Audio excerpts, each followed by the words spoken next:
to bring back Stuart Eizenstat. He is, of course, a former Deputy Treasury Secretary under Clinton and Bill Clinton, and also a current partner at Covington and Burling. And staying on the economy, Stuart. I mean, do you expect Bernanke to say much about the economy or economic recovery, and what should he say? I think he's going to do three things at his press conference. The first is announce the end of the extraordinary QE2 buying program. Second, he's going to announce that. I think ends in June, not in April. In June, not today. No, right. In June. This is going to. But that's old news. Yeah. I think the market's taken that into account. Second, that he's going to hold the existing bonds he has rather than dump them on the market. And third, I think he will give a revised forecast for both growth and inflation for the balance of the year, which will probably be slightly lower than their January forecast, probably in the lower range of the 3 to 3.5%, 4%.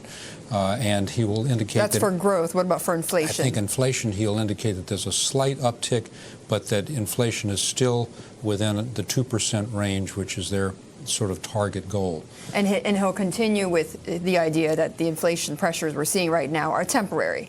Are temporary, and that he expects in 2012 and 2013, when you get this big oil shock out of the system, that inflation will recede. And this is very important in terms of going public, because for the average person, they say, well, what do you mean inflation's under control? My food prices are going through the roof, my gasoline prices, $4 a gallon. So he's got a tremendous opportunity here to explain what core inflation means and why he believes that it will remain restrained, and to reassure the public that while he at the one point wants to keep growth going, he's not going to let inflation get out of control, because otherwise it can become a self-fulfilling prophecy. People think, well, this is going to seep into other prices. Right, because, definitely, I mean, when you go to the gas pump these days, you see that inflation. So how does he, in plain speak, get that across to the American public? I think what he says is that we know what it means when you have $4 gasoline. We know what it means when you have to buy a box of cereal and it costs twice as much. We drive, we eat.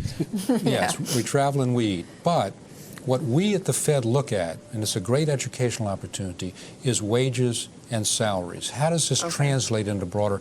And we have no evidence that that's going to occur, but he will say, I want to assure you that we keep our eye on the inflation ball and we will not let it get out of control.